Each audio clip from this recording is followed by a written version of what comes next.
पुण्यातील 21 विधानसभा मतदारसंघातील महाविकास आघाडीच्या उमेदवारांकडून ईव्हीएमवर संशय व्यक्त केला जातोय आणि त्यासंबंधीची बैठक आता पुण्यात होणार आहे।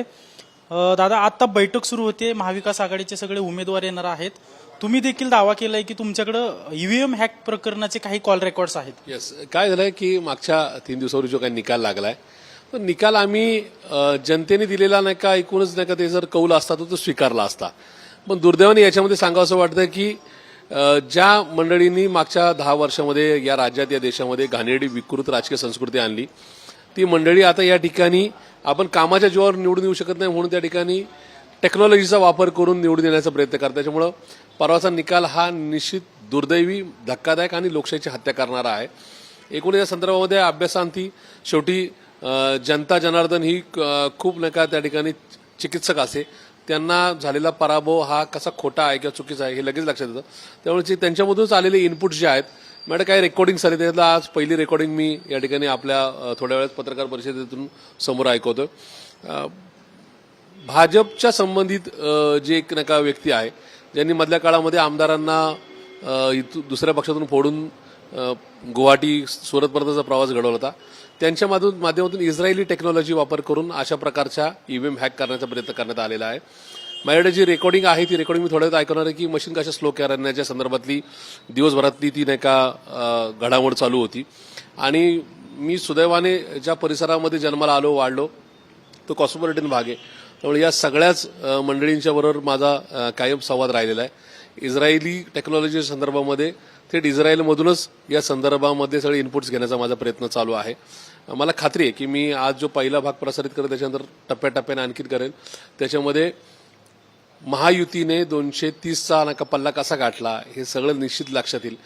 यांनी जे केलेला हा प्रयत्न हा दादा, तुम्ही म्हणताय तुमच्याकडे रेकॉर्डिंग आहे, कुठल्या मतदारसंघातील रेकॉर्डिंग आहे, कशा प्रकारे हे आजची जी पहिली रेकॉर्डिंग आहे ती पुरंदर विधानसभा मतदारसंघातली की त्या संदर्भात मशीन स्लो करायची की फास्ट करायची या संदर्भामध्ये संभाषण आहे।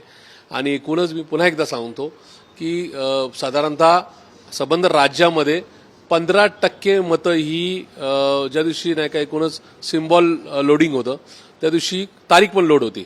ज्या दिवशी सगळ्या उमेदवारांच्या प्रतिनिधींना बोलून सगळ्या उमेदवारांचे नाही का सिम्बॉल नाही का त्या ठिकाणी अपलोड केले जातात, त्या दिवशी तारीख पण अपलोड केली जाते की या दिवशी मतदान आहे, म्हणजे 20 फेब्रुवारी 2024।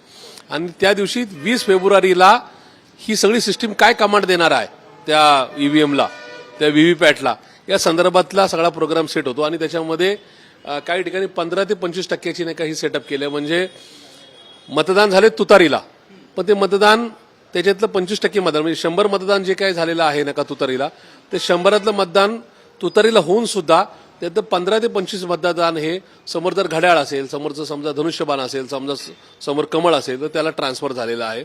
अशा प्रकारचा हा घोटाळा आहे। म्हणजे एक प्रकारे 288 मतदारसंघात हे 15% मतदान ट्रान्सफर झाले, 288 मतदारसंघात झालेला आहे। याच्यामध्ये पूर्ण टेक्नॉलॉजीचा वापर करण्यात आलेला आहे। एक तर ह्या मशीन काय केंद्रीय निवडणूक आयोग, राज्य निवडणूक आयोगाने दिलेल्या नाहीत, ह्या काय या ठिकाणी केंद्र सरकारने दिलेल्या नाहीत, ह्या काय महाराष्ट्र सरकारने दिलेल्या नाहीत, ह्या गुजरातवरून एका कंपनीच्या मार्फत इथं आलेल्या आहेत। एक कंपनी निवडणूक आयोगाच्या त्या शहरातल्या त्या जिल्ह्यातल्या निवडणूक नका जिल्हा निवडणूक अधिकाऱ्यांकडे ह्या मशीन द्यायचं कामकाज करतात, तर त्या मशीन ह्या टोटल सेटअपच इनबिल्टच करून आलेल्या आहेत। आणि त्यातल्या त्यात पुन्हा एकदा सांगतो, ती मशीन त्या दिवशीची तारीख जी अपलोड होती, म्हणजे ज्या दिवशी ज्याच्या एक 8-10 दिवस मतदानाच्या 8-10 दिवस अगोदर उमेदवाराचं नाव आणि सिम्बॉल हे अपलोड केलं जातं, त्या दिवशी तारीख सुद्धा अपलोड केली जाते।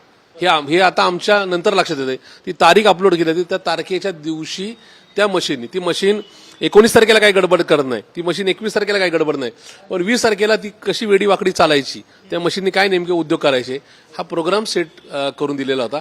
त्याच्यामुळं हा जो पराभव आहे हा पराभव नसून याच्या मागचा खूप मोठा कट आणि एकूणच रडीचा डाव खेळून इथली पुण्यातली महाराष्ट्रातील देशातील लोकशाही संपवण्याचा हा प्रयत्न आहे। एकंदरीत ईव्हीएम हॅक झाल्याचा आरोप करतात। 100% हॅक झालेला आहे, ईव्हीएम हॅक झालेला आहे। हे काय मतमोजणीच्या दिवशी झालेलं नाहीये, हे ऑलरेडी नाही का प्रोग्राम सेटअप करून मतदानाच्या दिवशी सकाळी 9 ते सायंकाळी 5 पर्यंत, म्हणजे सकाळी जे मॉक पोलिंग होतं, ज्यास आमचे नाही का पोलिंग एजंट तिथं जातात त्यांच्यासमोर काय नाही, तिथं मशीन इमानदारीने कामकाज करते। त्या मशीनला जी कमांड दिलेली असती ती म्हणजे आमच्याकडे 20 तारखेला मतदान होतं ना महाराष्ट्रात सगळीकडं, तर 20 तारखेला सकाळी 9 वाजल्यापासून संध्याकाळी 5 पर्यंत त्या मशीनने काय करायचे हे त्या मशीनला दिलेला एकूणच आदेश ती मशीन योग्य इमानी द्वारे पाळते। निवडणुकीचं हे होते हडपसर विधानसभा मतदारसंघाचे महाविकास आघाडीचे उमेदवार प्रशांत जगताप आणि त्यांचा थेट आरोप आहे की ईव्हीएम हॅक केलं गेलं होतं आणि त्यासंबंधीचे पुरावे मी काही वेळा जे माझ्याकडे कॉल रेकॉर्ड्स आहेत ते दाखवणार आहे. पाहावं लागेल आता त्या कॉल रेकॉर्ड्समध्ये नक्की काय आहे. कॅमेरा पर्सन सुशांत राऊतसह अजिंक्य धायगुडे, TV9 मराठी, पुणे.